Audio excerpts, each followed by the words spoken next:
In my country, a small group of elites controls the resources and opportunities. They decide who will succeed or not. So I became part of a movement working to improve education, transportation, employment, opportunities for common people like me.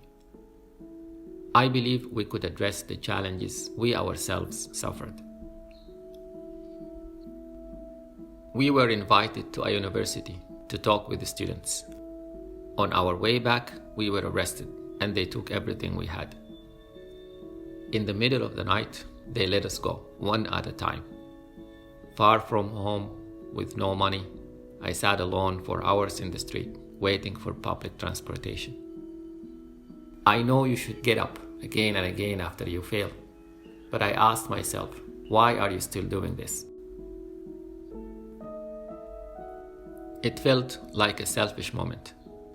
It was no longer about a better life, but about having a life.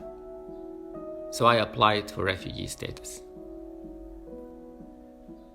But it felt like there was little the big organizations could help with.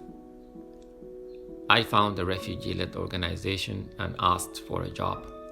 The person helping me was a refugee, and he listened to me passionately. I retained my dignity, something I hadn't experienced before. First, I volunteered for a week as an English teacher. Soon, they offered me a full-time job. A few years later, I joined the top management team. The displacement experience took away my time, my dignity, and control over my life. Even though many refugees come with backgrounds in finance, program development, teaching, we start behind in language, education, employment. But we have the capacity, the knowledge, the empathy to lead our own movements, to help other refugees. When I started working with the organization, I saw staff and clients socializing in the neighborhoods. Other organizations are compassionate, but they don't live the challenges and the loss themselves. Some Western workers doubt our capacity, stereotyping us as helpless. As a senior manager, I suggested a system improvement. I was told it wasn't reasonable. But when the British ED made the same suggestion, people were quite happy with the idea.